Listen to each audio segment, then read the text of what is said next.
Yan, magandang umaga. Good morning. Kumusta po kayong lahat? Ayan. Welcome po ulit sa ating munting channel, Padan Fishing Adventure.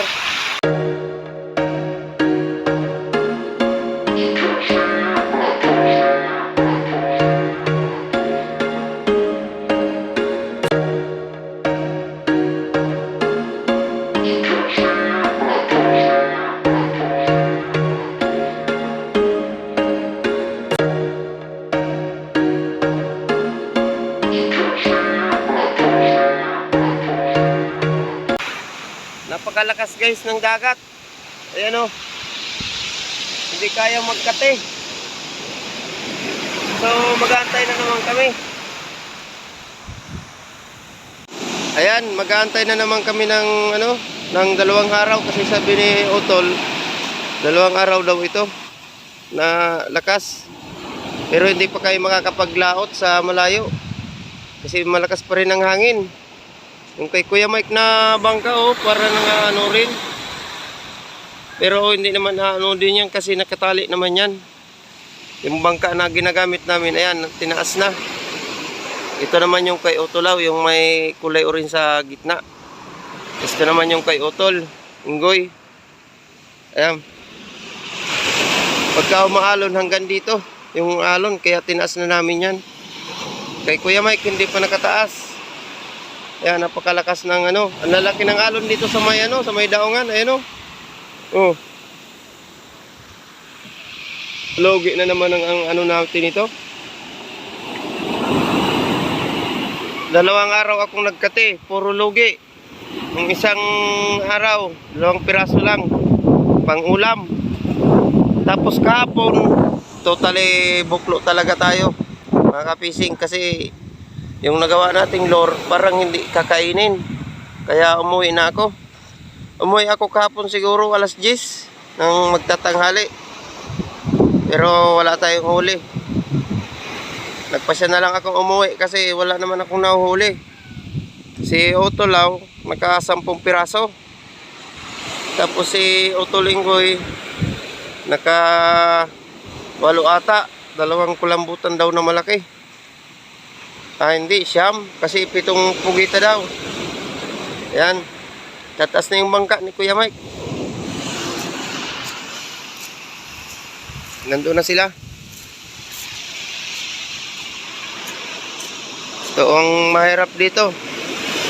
Shout out po pala sa mga nanood ng aking short video. Yung sa pagkupra namin. Pagpasa ni Utolaw. Ayan. Ayun, ako. Ano na?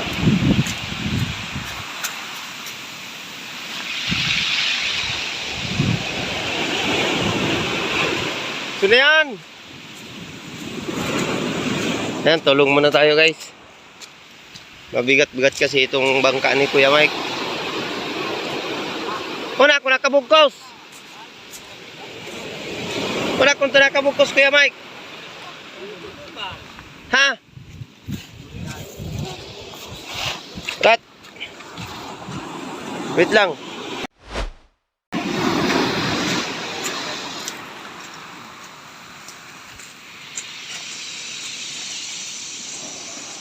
Ang lakas na naman ng aming fish pan.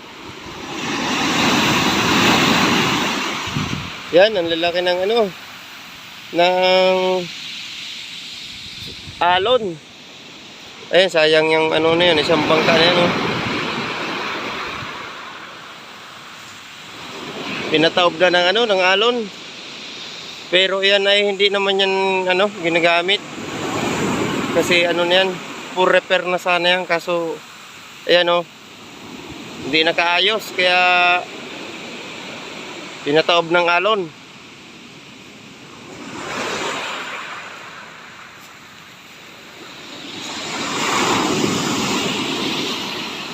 Yan ang lalaki ng alon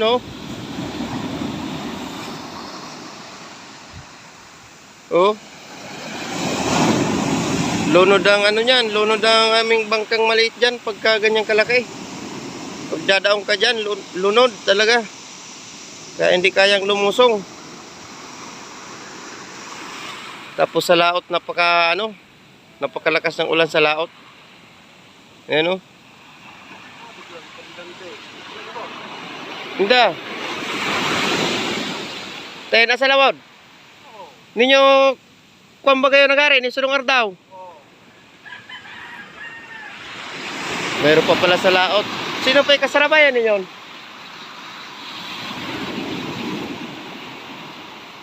Mayroon pang mayroon pa palang bangka sa laot. Nung isang araw pa umalis. Lunes yan, Lunes.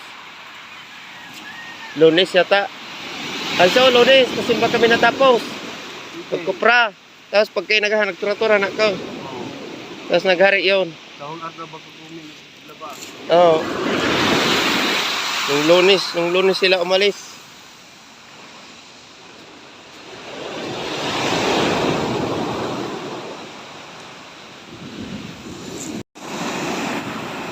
Grabe talaga ito guys, ang lalaki ng alon. Ayan o.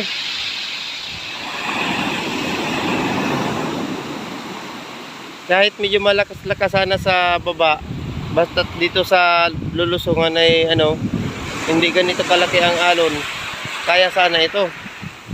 Kaso dito sa paglusong mo lang ay talagang malalaki. Lulunurin talaga ang mo dito, ang bangka mo rito. Ayan o. Abot pa nga yung mga puwita ng bangka namin dito sa daungan. Samantalang malayo na ito sa sa pinag-aanuhan ng alon, pinag-aalonan. Kung mga natural lang na alon, hindi naabutin yan. Ayan o. Grabe. Mag-aantay na naman kami ng 2 araw bago kami makalabas nito. Logi. Wala na tayong kita. Yung kinita natin sa pagkupra ay ubos na. Yung 2,000. Yung 1,000 nga lang guys pagka pagkasahod namin dinala ko sa palengke 1,000 na ang natira ay 15 pesos. Nako, pambira. Napakamahal na ng mga bilihin. Ayan o, lalaki ng alon.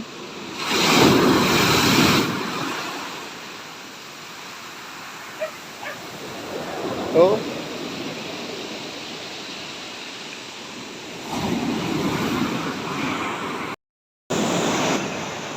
Ito ang nakakalungkot dito sa namin, sa anak buhay namin sa dagat. Pagka ganitong malakas, talagang mamumulibi tayo dito.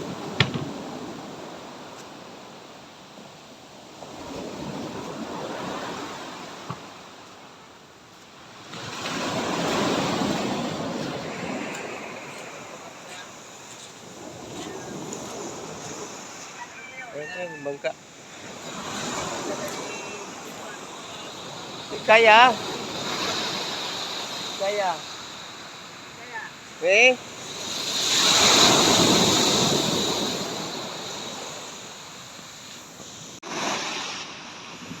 May bangka dito sa gitna. Pero hindi naman delikado yan. Kasi nandun naman sa gitna, hindi naman sa inaalunan mismo. Dito lang delikado, sa tabi, yung sa inaalunan mismo. Kasi talagang kayang lunurin ng bangka mo.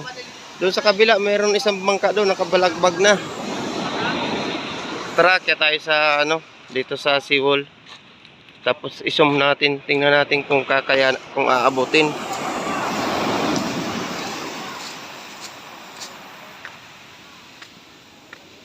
Buti na lang guys at mayroon seawall dito. Kung hindi, nako. Ganitong malakas ang dagat, saka may bagyo, abot ang kabahayan dito. Sa ayan.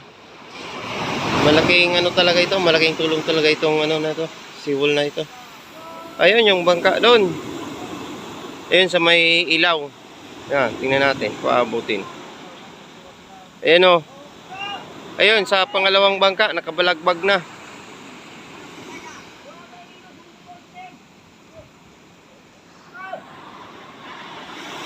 Yan.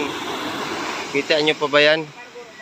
Medyo malabo lang talaga ang aking cellphone pag nakazoom.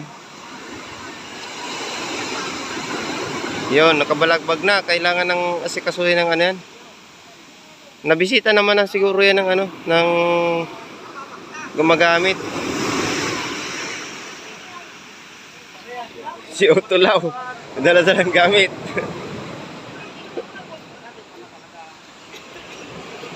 May baon-baon pang panghimagas.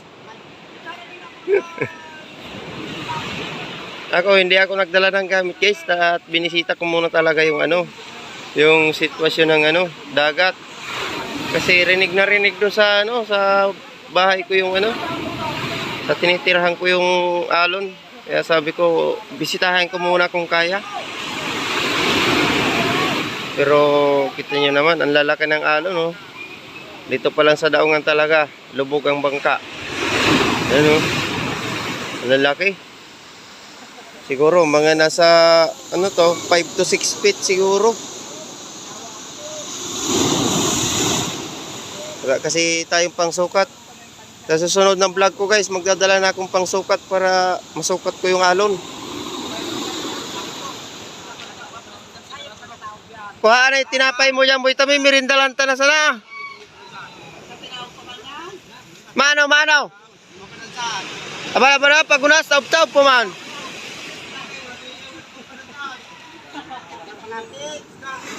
Ano daw guys, papangki daw. Sabi ko, ano pa, masyado pang malalim. Ano pa, lampas ulo pang tubig doon. Magpapangki kami doon sa kabila ng ano, kabila ng ilog. Doon sa kabila ng ilog na yun.